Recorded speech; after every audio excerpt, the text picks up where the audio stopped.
ಕರ್ತನಲ್ಲಿ ಪ್ರೀತಿಯುಳ್ಳ ದೇವಜನರೇ, ನಮ್ಮ ಕರ್ತನಾದ ಯೇಸು ಕ್ರಿಸ್ತನ ಅತ್ಯಧಿಕವಾದ ಕೃಪೆಯ ಸಮಾಧಾನವು ತಮಗೂ ತಮ್ಮ ಕುಟುಂಬದ ಪ್ರಿಯರೆಲ್ಲರಿಗೂ ಉಂಟಾಗಲಿ. ಹೃದಯಂಗಮ ಮಾತು ಎನ್ನುವ ಈ ವಾಕ್ಯದ ಧ್ಯಾನದ ಸರಣಿಯಲ್ಲಿ ಈ ತಿಂಗಳು ನಾವು ಪಾಪಕ್ಷಮಾಪಣೆ ನಿಶ್ಚಯ, ಪಾಪಕ್ಷಮಾಪಣೆ ಭರವಸೆ ಮತ್ತು ಪಾಪಕ್ಷಮಾಪಣೆ ಪ್ರಾರ್ಥನೆ ಈ ಸಂಗತಿಗಳನ್ನು ದೇವರ ವಾಕ್ಯದಿಂದ ಧ್ಯಾನಿಸುತ್ತಿರುವಲ್ಲಿ ಈ ದಿನ ನಾವು ಧ್ಯಾನಿಸುವಂಥ ದೇವರ ವಾಕ್ಯದ ಭಾಗವು ಕೀರ್ತನೆಗಳ ಪುಸ್ತಕ 34ನೇ ಅಧ್ಯಾಯ 11-14 ವಚನಗಳು. ಕೀರ್ತನೆಗಳು 34, 11-14 ವಚನಗಳು. ಮಕ್ಕಳಿರ, ಬನ್ನಿರಿ, ನನ್ನ ಮಾತನ್ನು ಕೇಳಿರಿ, ನಾನು ಯೆಹೋವನ ಭಯವನ್ನು ನಿಮಗೆ ಕಲಿಸುವೆನು. ದೀರ್ಘಾಯುಷ್ಯವು ಬೇಕೋ, ಬಹುದಿವಸ ಬದುಕಿ ಸುಖವನ್ನು ಅನುಭವಿಸಬೇಕೋ? ಹಾಗಾದರೆ ಕೆಟ್ಟದಕ್ಕೆ ಹೋಗದಂತೆ ನಾಲಿಗೆಯನ್ನು ಕಾದುಕೋ, ವಂಚನೆಯ ಮಾತುಗಳಿಗೆ ಬಿಡದೆ ತುಟಿಗಳನ್ನು ಇಟ್ಟುಕೋ, ಕೆಟ್ಟದನ್ನು ಬಿಟ್ಟು ಒಳ್ಳೆಯದನ್ನು ಮಾಡು, ಸಮಾಧಾನವನ್ನು ಹಾರೈಸಿ ಅದಕ್ಕಾಗಿ ಪ್ರಯತ್ನ ಪಡು. ಈ ವಾಕ್ಯಗಳನ್ನ ನಾವು ಗ್ರಹಿಸಲಿಕ್ಕೆ ಶಕ್ತರಾಗುವಂತೆ ಕರ್ತನು ತಾನೇ ನಮ್ಮ ಮನೋನೇತ್ರಗಳನ್ನು ಬೆಳಗಿಸಿ ನಮಗೆ ತನ್ನ ಜ್ಞಾನವುಳ್ಳ ಆತ್ಮನ ಅನುಗ್ರಹಿಸಲಿ. ದೇವರಾತ್ಮನಾದ ಕರ್ತನು ಆತ ನಮಗೆ ಬೋಧಕನಾಗಿರಲಿ. ಈ ವಾಕ್ಯಗಳನ್ನು ನಮ್ಮ ಗ್ರಹಿಕೆಗೆ ತರಲಿ ಮತ್ತು ವಾಕ್ಯದ ಕುರಿತಾದ ಅರಿವನ್ನು ದಿನದಿಂದ ದಿನಕ್ಕೆ ನಮ್ಮೊಳಗೆ ಹೆಚ್ಚಿಸಲಿ. ಪ್ರಿಯರೇ, ನಾವೀಗ ಓದಿದಂಥ ವಾಕ್ಯವು ಒಂದು ವಿಶೇಷವಾದ ಸಂಗತಿಗಳನ್ನು ನಮ್ಮ ಎದುರು ಇಟ್ಟಂಥ ಒಂದು ಮಾತುಗಳಾಗಿವೆ. ಇದರಲ್ಲಿ ಕರೆಯೊಂದಿಗೆ ದೇವರು ನಮ್ಮ ಸಂಗಡ ಮಾತನಾಡ್ತಿದ್ದಾನೆ. ನಮ್ಮ ಜೀವಿತದಲ್ಲಿ ಯಾವುದು ಇರಬೇಕು, ಯಾವುದು ಇರಬಾರದು ಎಂಬುದನ್ನು ಆತನು ಸ್ಪಷ್ಟವಾಗಿ ತಿಳಿಸ್ತಿದ್ದಾನೆ. 11ನೇ ವಚನದಲ್ಲಿ ಆತನು ಕರೆ ಕೊಡ್ತಿದ್ದಾನೆ. 12ನೇ ವಚನದಲ್ಲಿ ಆತನು ಪ್ರಶ್ನೆಗಳೊಂದಿಗೆ ನಮ್ಮ ಸಂಗಡ ಮಾತನಾಡ್ತಾನೆ. ದೀರ್ಘಾಯುಷ್ಯಕ್ಕಾಗಿ, ಬಹುದಿವಸ ಬಾಳುವುದಕ್ಕಾಗಿ ಆತನು ಪ್ರಶ್ನೆಯೊಂದಿಗೆ ಆತನು ನಮ್ಮ ಸಂಗಡ ಮಾತನಾಡ್ತಿದ್ದಾನೆ.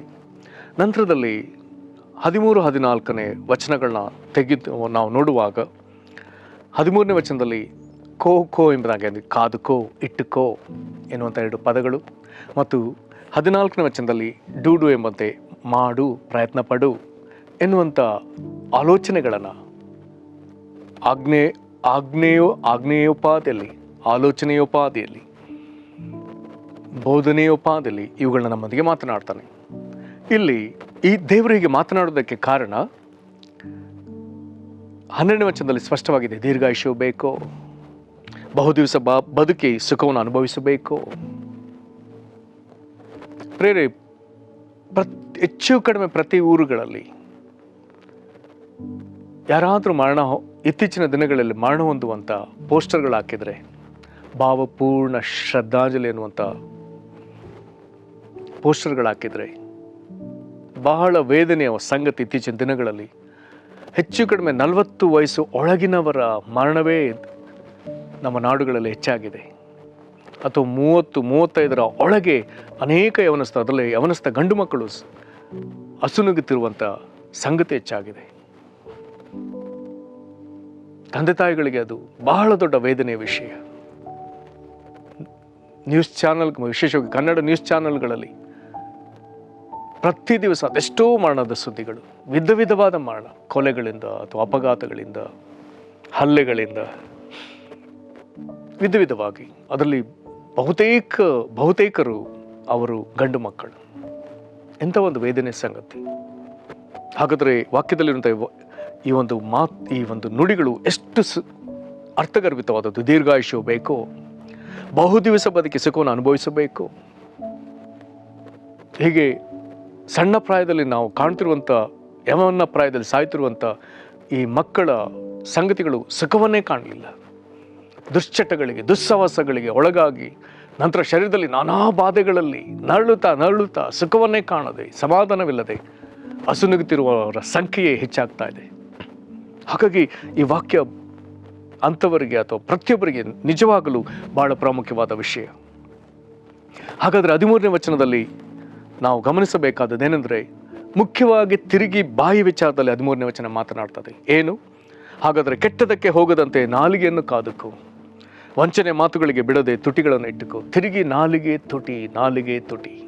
ನಾಲಿಗೆ ಕೆಟ್ಟದಕ್ಕೆ ಹೋಗದಂತೆ ಕಾದುಕೊಳ್ಬೇಕಂತೆ. ಮತ್ತೆ ವಂಚನೆ ಮಾತುಗಳಿಗೆ ಬಿಡದೆ ತುಟಿಗಳನ್ನು ಇಟ್ಟುಕೊಳ್ಬೇಕಂತೆ. ಪ್ರಿಯರೇ, ನಾಲಿಗೆಯಿಂದ ನಾನಾ ಅಪರಾಧಗಳನ್ನ ಹರಡುತ್ತಿರುವವರ ಸಂಖ್ಯೆ ಹೆಚ್ಚಾಗ್ತಾ ಇದೆ. ಮನೋರಂಜನೆಯ ಹೆಸರಿನಲ್ಲಿ ಚಲನಚಿತ್ರಗಳು, ಮನೋರಂಜನೆಯ ಹೆಸರಿನಲ್ಲಿ ಟಿವಿ ಶೋಗಳು ಅನೇಕ ಕೆಟ್ಟ ಸಂಗತಿಗಳನ್ನ ಪ್ರತಿ ದಿವಸ ಮಾತನಾಡ್ತಾ ಇದೆ. ಅನೇಕ ರಾಜಕಾರಣಿಗಳ ಬಾಯಲ್ಲಿ ಕೆಟ್ಟ ಸಂಗತಿ ಮತ್ತು ವಂಚನೆಯ ನುಡಿಗಳು, ಯಾರದೋ ಆಸ್ತಿ ಯಾರದೋ ಎಂಬುದಾಗಿ ಮಾತನಾಡುವಂಥದ್ದು, ಸುಮ್ಮನೆ ಯಾರಲ್ಲಿಯೂ ಜಗಳ ಹುಟ್ಟಿಸುವಂಥದ್ದು, ವಿವಾದಗಳನ್ನು ಉಂಟು ಮಾಡುವಂಥದ್ದು, ಕೆಟ್ಟ ಒಂದು ಪ್ರತೀತಿ ದಿನದಿಂದ ದಿನಕ್ಕೆ ಹೆಚ್ಚಾಗ್ತಾ ಇದೆ. ವಿವಾದಗಳನ್ನ ಸೃಷ್ಟಿಸುವಂಥದ್ದು, ಅದರಲ್ಲೂ ವಿಶೇಷವಾಗಿ ರಾಜಕೀಯ ರಂಗದಲ್ಲಿ ಇರುವವರು ವಿವಾದಗಳನ್ನ ಹುಟ್ಟಾಕುವುದಕ್ಕಾಗಿಯೇ ಪ್ರತಿ ದಿವಸ ಹವಣಿಸ್ತಾರೆ. ಅವರಿಗೂ ನೆಮ್ಮದಿ ಇಲ್ಲ, ಅವರಿಂದ ಇತರರಿಗೂ ನೆಮ್ಮದಿ ಇಲ್ಲ. ಹಾಗಾದ್ರೆ ದೀರ್ಘಾಯುಷ್ಯ ಪಡಿಬೇಕಾದ್ರೆ, ಬಹುದಿವಸ ಬದುಕಿ ಸುಖವನ್ನು ಅನುಭವಿಸಬೇಕಾದ್ರೆ ನಾಲಿಗೆ ಮತ್ತು ತುಟಿಗಳನ್ನು ಕಾದುಕೊಂಡು ಕೆಟ್ಟದಕ್ಕೆ ಹೋಗದಂತೆ, ವಂಚನೆ ಮಾತುಗಳಿಗೆ ತುಟಿಗಳನ್ನು ಬಿಡದಂತೆ ಕಾದುಕೊಳ್ಳಬೇಕೆನ್ನುವಂಥ ಸ್ಪಷ್ಟ ಸಂದೇಶ ಸತ್ಯವೇದ, ದೇವರ ವಾಕ್ಯ, ಬೈಬಲ್ ನಮಗೆ ಹೇಳ್ತಾ ಇದೆ. ಮತ್ತು ಹೇಳ್ತಾ ಇದೆ, ಕೆಟ್ಟದನ್ನು ಬಿಟ್ಟು ಒಳ್ಳೆಯದನ್ನೇ ಮಾಡು. ನಾವೇನಾದ್ರೂ ಮಾಡ್ಲಿಕ್ಕೆ ಹೋದ್ರೆ ನಮ್ಮ ಮನಸ್ಸಾಕ್ಷಿ ಸ್ಪಷ್ಟವಾಗಿ ನಮ್ಗೆ ಹೇಳ್ತದೆ ಇದು ತಪ್ಪು ಎಂಬುದಾಗಿ. ಹಾಗಾದ್ರೆ ಆ ಸ್ವರ ನಾವು ಕೇಳಬೇಕಾಗ್ತದೆ. ಹಾಗಾದ್ರೆ ಕೆಟ್ಟದನ್ನ ಬಿಟ್ಟು ಒಳ್ಳೆಯದನ್ನ ಮಾಡು, ಇದೊಂದು ಆಜ್ಞೆ ರೂಪದಲ್ಲಿ ನಮಗೆ ಬರೆಯಲ್ಪಟ್ಟದೆ. ಮತ್ತು ಸಮಾಧಾನವನ್ನು ಹಾರೈಸಿ ಅದಕ್ಕಾಗಿ ಪ್ರಯತ್ನ ಪಡು. ಸಮಾಧಾನ, ಮತ್ತೊಬ್ಬರ ಸಮಾಧಾನವನ್ನು ಕೆಡಿಸುವುದಕ್ಕೆ ದೇವರ ವಾಕ್ಯ ನಮ್ಮನ್ನು ಉತ್ತೇಜಿಸಲಿಲ್ಲ. ನಮ್ಮ ಸಮಾಧಾನವನ್ನು ಕೆಡಿಸಿಕೊಳ್ಳುವುದಕ್ಕೂ ದೇವರ ವಾಕ್ಯ ನಮಗೆ ಉತ್ತೇಜಿಸಲಿಲ್ಲ. ಅನೇಕ ಕುಟುಂಬಗಳಲ್ಲಿ ಸುಮ್ಮನೆ ಕಾರಣವಿಲ್ಲದ ಜಗಳಗಳು, ನೆರೆಹೊರೆಯವರೊಂದಿಗೆ ಕಾರಣವಿಲ್ಲದ ಜಗಳಗಳು, ಒಂದು ಸಮುದಾಯ, ಒಂದು ಸಂಘಟನೆಗಳಲ್ಲಿ ಕಾರಣವಿಲ್ಲದ ಜಗಳಗಳು, ಸಮಾಧಾನವನ್ನು ಕೆಡಿಸುವುದಕ್ಕಾಗಿಯೇ ಹುಟ್ಟಿದವರ ಎಂಬಂತೆ ಅನೇಕರ ವರ್ತನೆಗಳು. ದೇವರು ಇದು ಯಾವುದು ಬೇಡ ಎಂಬುದಾಗಿ ಹೇಳ್ತಿದ್ದಾರೆ. ಬದಲಾಗಿ ಸಮಾಧಾನಕ್ಕಾಗಿ ಹಾರೈಸಿ ಅದಕ್ಕೆ ಪ್ರಯತ್ನ ಪಡು ಎಂಬುದಾಗಿ ಹೇಳ್ತಿದ್ದಾನೆ. ವಿವಾದಗಳನ್ನ ಹುಟ್ಟಾಕುವುದಕ್ಕಿಂತ, ಅಲ್ಲದ ವಿಷಯಗಳನ್ನ ವಿವಾದವಾಗಿ ಹರಡುವುದಕ್ಕಿಂತ, ವಿವಾದವನ್ನಾಗಿ ಮಾಡಿ ಮಾಧ್ಯಮಗಳಲ್ಲಿ ಅದರಲ್ಲೇ ಕಾಲಹರಣ ಹೆಚ್ಚಾಗಿದೆ. ಆದರೆ ಇದ್ಯಾವುದು ನಮಗೆ ದೀರ್ಘಾಯುಷ್ಯವನ್ನು ಕೊಡುವಂಥದ್ದಲ್ಲ. ಬಹುದಿವಸ ಬದುಕಿ ಸುಖವನ್ನು ಅನುಭವಿಸತಕ್ಕ ಇದ್ಯಾವುದು ನಮಗೆ ಪ್ರೋತ್ಸಾಹ ಕೊಡಲಾರದ ಸಂಗತಿಗಳಾಗಿದೆ. ಪ್ರೇರೆ, ಹಾಗಾದರೆ ಆ ಮೊದಲು ಓದಿದಂಥ ಮಾತಿಗೆ ಬರೋಣ. ಅಲ್ಲಿ ಬರ್ದದೆ, ಇಲ್ಲಿನ ಒಂದು ಕರೆ ಯಾರಿಗೆ? ಮಕ್ಕಳಿರ. ನಮ್ಮೆಲ್ಲರನ್ನ ದೇವರ ವಾಕ್ಯವು, ದೇವರು ನಮ್ಮನ್ನ ಮಕ್ಕಳಿರ ಬನ್ನಿರಿ ಎಂಬುದಾಗಿ ಕರೀತಿದ್ದಾನೆ. ಎರಡನೇದಾಗಿ ಹೇಳ್ತಿದ್ದಾನೆ, ನನ್ನ ಮಾತನ್ನು ಕೇಳಿರಿ. ಹಾಗಾದ್ರೆ ದೇವರು ನಮಗೆ ಕೊಡುವ ಉಪದೇಶವನ್ನು ನಾವು ಕೇಳಲೇಬೇಕಾಗಿದೆ. ನಂತರದಲ್ಲಿ ಹೇಳ್ತಿದ್ದಾನೆ, ನಾನು ಯೆಹೋವನ ಭಯವನ್ನು ನಿಮಗೆ ಕಲಿಸುವೆನು. ಈ ದಿನ ಪ್ರತಿ ಮನುಷ್ಯನಿಗೂ, ಪ್ರತಿ ಕುಟುಂಬಕ್ಕೂ, ಪ್ರತಿ ಸ್ಥಳಗಳಿಗೂ, ದೇಶಗಳಿಗೂ ಅವಶ್ಯವಾಗಿರುವಂತಹ ದೊಡ್ಡ ಅಗತ್ಯತೆ ದೇವರ ಭಯ. ಮತ್ತೆ ವಾಕ್ಯದಲ್ಲಿ ಬರೆದಂತೆ ಯೆಹೋವನ ಭಯ. ಕಾರಣ ನೀತಿವಂತನಾದ ದೇವರ ಯಾರೋ ಆತನ ಕುರಿತಾಗಿ ನಾವು ಆತನಿಗೆ ಭಯಭಕ್ತಿಯಿಂದ ನಡಿಲೇಬೇಕಾಗಿದೆ.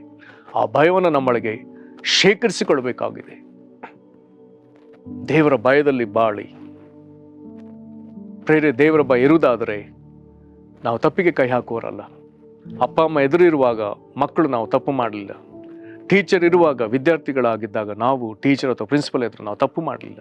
ಕಾರಣ ಮನೆಯಲ್ಲಿ ಅಪ್ಪ ಅಮ್ಮನ ಹೆದರಿಕೆ, ಅಪ್ಪ ಅಮ್ಮನ ಮೇಲೆ ಭಯಭಕ್ತಿ, ಶಾಲೆಯಲ್ಲಿ ಗುರು ಹಿರಿಯರ ಮೇಲೆ ಭಯಭಕ್ತಿ. ಅವರೆದುರು ನಾವು ಸಭ್ಯರಾಗಿ ನಡೆದಿದ್ದೇವೆ. ಆದರೆ ಅವರಿಲ್ಲದಾಗ ಅಲ್ಲದ ಚೇಷ್ಟೆನ ಮಾಡಿದ್ದೇವೆ. ಹಾಗಾದರೆ ಭಯಭಕ್ತಿ ಒಳಗಿರುವಾಗ ಅದು ನಮ್ಮನ್ನು ತಪ್ಪಾದ ಕಾರ್ಯಗಳಿಗೆ ನಡೆಸುವುದಿಲ್ಲ. ಆದರೆ ದೇವರ ಭಯಭಕ್ತಿ ನಮಗೆ ಹಗಲು ಇರುಳು 24 ತಾಸು ನಮ್ಮನ್ನು ತುಂಬಿಕೊಳ್ಳುವುದಾದರೆ, ಆವರಿಸಿಕೊಳ್ಳುವುದಾದರೆ, ನಾವು ದೇವರ ನೀತಿಗೆ ಸರಿಯಾಗಿ ನಡೆಯುವುದಕ್ಕೆ ಅದು ನಮಗೆ ಬಹಳ ದೊಡ್ಡ ಪ್ರೋತ್ಸಾಹ. ಪ್ರೇರೆ, ಈ ವಾಕ್ಯಗಳನ್ನ ಗಂಭೀರವಾಗಿ ತೆಗೆದುಕೊಳ್ಳೋಣ. ದೇವರು ನಮಗೆ ಕೊಟ್ಟ ಆಯುಷ್ಯನ ನಾವು ಜೀವಿಸಲೇಬೇಕು. ದೇವರು ಕೊಟ್ಟ ಆಯುಷ್ಯ ಕಾಲದೊಳಗೆ ನಾವು ದೇವರಿಗಾಗಿ ಮಾಡಬೇಕಾದ ಜವಾಬ್ದಾರಿಗಳನ್ನು ಮಾಡಲೇಬೇಕು. ನಮ್ಮನ್ನು ಆತುಕೊಂಡವರಿಗಾಗಿ ಮಾಡಬೇಕಾದ ಕರ್ತವ್ಯವನ್ನು ನೆರವೇರಿಸಲೇಬೇಕು. ಸ್ವಾರ್ಥಕ್ಕಾಗಿ ಬದುಕಿ ಜೀವನವನ್ನು ಹಾಳು ಮಾಡಿಕೊಳ್ಳುವುದಕ್ಕಿಂತಲೂ ದೇವರ ಭಯದ ಕಡೆಗೆ ತಿರುಗಿ, ದೇವರಲ್ಲಿ ನಡೆದು, ದೇವರ ನೀತಿಯನ್ನು ಹಿಡ್ಕೊಂಡು, ದೇವರು ಕೊಟ್ಟ ಆಶೀರ್ವಾದದಲ್ಲಿ ಜೀವಮಾನದಲ್ಲಿ ಸುಖವನ್ನು ಅನುಭವಿಸಲು ನಮಗೆ ಬೇಕು. ನಮ್ಮನ್ನು ಒಪ್ಪಿಸಿಕೊಡೋಣ. ಕರ್ತನೆ, ಈ ವಾಕ್ಯದಲ್ಲಿ ನಮಗೆ ತಿಳಿಸಿಕೊಡ ಎಲ್ಲ ಕಾರ್ಯಗಳಿಗಾಗಿ ಸ್ತೋತ್ರ. ದೇವರೇ, ಪ್ರೀತಿಯಿಂದ ನಮ್ಮನ್ನು ಮಕ್ಕಳಿರ ಬನ್ನಿರಿ ಎಂಬುದಾಗಿ ಕರೆದಿದೆಯಲ್ಲ, ಅದಕ್ಕಾಗಿ ಸ್ತೋತ್ರ. ನನ್ನ ಮಾತನ್ನು ಕೇಳಿರಿ ಎಂಬುದಾಗಿ ಹೇಳಿದೆಯಲ್ಲ, ಅದಕ್ಕಾಗಿ ಸ್ತೋತ್ರ. ನೀನೇ ನಮಗೆ ಯೆಹೋವನ ಭಯವನ್ನು ಕಲಿಸ್ತೇನೆ ಎಂಬುದಾಗಿ ಹೇಳಿದ್ದಲ್ಲ, ಅದಕ್ಕಾಗಿ ನನಗೆ ಸ್ತೋತ್ರ. ಇದೆಲ್ಲವನ್ನು ನೀ ನಮಗೆ ಕೊಡುವಂಥದ್ದು ನಾವು ದೀರ್ಘಾಯುಷ್ಯವನ್ನು ಪಡೆದುಕೊಳ್ಳುವುದಕ್ಕೂ ಮತ್ತು ಬಹುದಿವಸ ಬದುಕಿ ನಾವು ಸುಖವನ್ನು ಅನುಭವಿಸತಕ್ಕಾಗಿ. ಕರ್ತನೆ, ಈ ಕಾರ್ಯಗಳಿಗೆ ವಿರುದ್ಧವಾಗಿ, ದೇವರ ಬಯಕೆ, ಯೆಹೋವನ ಬಯಕೆ ವಿರುದ್ಧವಾಗಿ, ನಾವು ಹೊಂದಬೇಕಾದ ದೀರ್ಘಾಯುಷ್ಯಕ್ಕೆ ವಿರುದ್ಧವಾಗಿ, ಕರ್ತನೆ ಬಹುದಿವಸ ಬದುಕಿ ಸುಖವನ್ನು ಅನುಭವಿಸೋದಕ್ಕೆ ವಿರುದ್ಧವಾಗಿ ನಮ್ಮಲ್ಲಿರುವಂಥ ಪ್ರತಿ ಕೆಟ್ಟತನ, ಪ್ರತಿ ವಂಚನೆ ಮಾತುಗಳು, ಇವುಗಳು ನಮ್ಮನ್ನು ತೊಲಗಿ ಹೋಗುವಂತೆ ಕರ್ತನೆ, ನಮ್ಮ ನಾಲಿಗೆ, ನಮ್ಮ ತುಟಿಗಳು ಶುದ್ಧಿ ಹೊಂದಲಿ. ನಮ್ಮ ನಡತೆಯಲ್ಲಿ ಕೆಟ್ಟದನ್ನು ಬಿಟ್ಟು ಬಿಟ್ಟು ಒಳ್ಳೆಯದನ್ನು ಮಾಡುವುದಕ್ಕೆ ನಮಗೆ ಕಲಿಸಿಕೊಡು ಸ್ವಾಮಿ.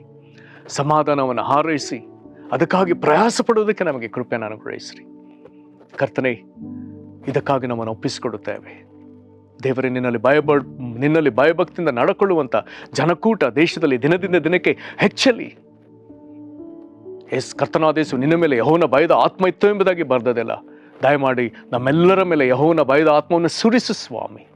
ನಿನ್ನ ಆಶೀರ್ವಾದದಲ್ಲಿ, ಸಮಾಧಾನದಲ್ಲಿ, ಸುಖದಲ್ಲಿ ಜೀವಿಸೋದಕ್ಕೆ, ದೀರ್ಘಾಯುಷ್ಯದಲ್ಲಿ ಬಾಳುವುದಕ್ಕೆ ನಿನ್ನ ದಯ ನಮಗೆ ಅನುಗ್ರಹಿಸು. ನಿನಗೆ ಮಾಡುವುದಕ್ಕಾಗಿ ಸ್ತೋತ್ರ. ಯೇಸು ಕ್ರಿಸ್ತನ ಹೆಸರಲ್ಲಿ ಬೇಡದೇವೆ ನಮ್ಮ ತಂದೆಯೇ, ಆಮೇನ್. ಕರ್ತನ ನಿಮ್ಮನ್ನು ಆಶೀರ್ವದಿಸಲಿ. ವಂದನೆ.